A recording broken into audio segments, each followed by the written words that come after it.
Congolaises et Congolais, le 19 novembre dernier, jour du début de la campagne électorale, j'annonçais ma décision de désistement en faveur de Moïse Katumbi Tchapoué, candidat à l'élection présidentielle de ce vœu de décembre prochain.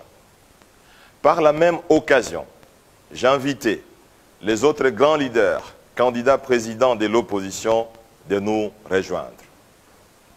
Mon appel a trouvé un écho favorable auprès des 3 autres leaders. Aujourd'hui, nous sommes à 4 qui nous sommes ralliés à Moïse Katumbi Tchapoué. Après près de 4 semaines de campagne électorale intense de tous les candidats présidents, 2 camps se dégagent clairement. D'une part, les camps du pouvoir, représentés par le président sortant, et candidat à sa propre succession. Et d'autre part, les camps de l'opposition, dominés par Moïse Katumbi Tchapoué, ancien gouverneur de la province du Katanga. Lors des meetings tenus à travers le pays par les 2 grands challengers si haut cités, le peuple s'est clairement exprimé. Aux candidats du pouvoir, le président sortant, le peuple, souvent moins nombreux à ces meetings, a dénoncé son bilan largement négatif, qui contraste avec de nombreuses promesses qu'il a faites tout au long de son mandat. Ce bilan, souligne le peuple, est caractérisé notamment par l'insécurité croissante à travers le pays, principalement à l'Est. La dépréciation accélérée de la monnaie nationale par rapport au dollar américain. La hausse vertigineuse de prix des denrées alimentaires de première nécessité. Les détournements répétitifs des fonds publics à travers notamment le RAM. La corruption massive au sein de l'équipe dirigeante.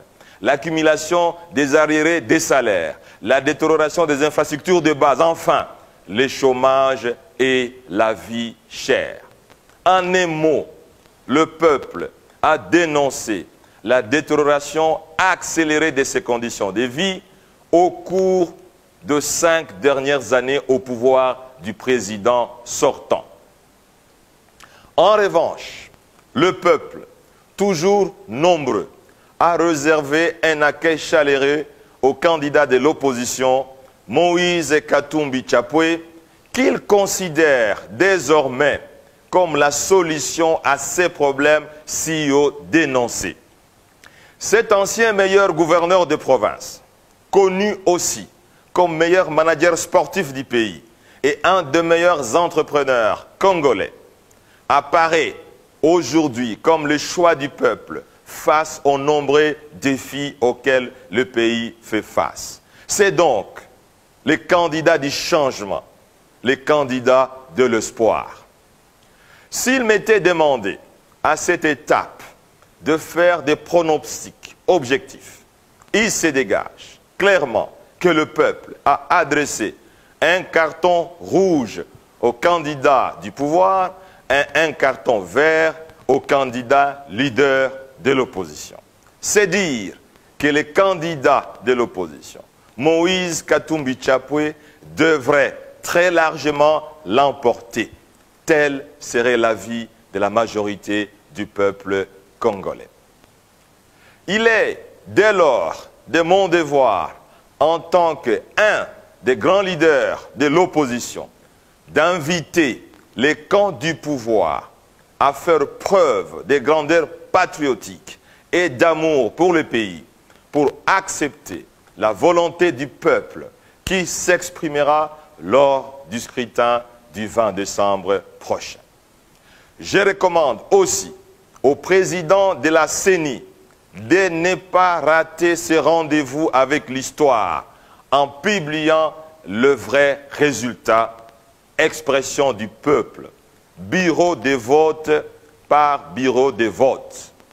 J'exhorte les dirigeants de toutes les églises en tant que haut représentant des dieux, de veiller à la vérité des urnes. Enfin, je demande à la communauté internationale de ne pas, comme en 2018, cautionner les faux résultats. Il en va de sa crédibilité et de l'avenir de la RDC. Le peuple veut absolument les changements du régime actuel qui a échoué lamentablement. Donnons-lui la chance d'obtenir ces changements. Ces changements passent par l'élection de Moïse Katumbi Chapwe à la présidence.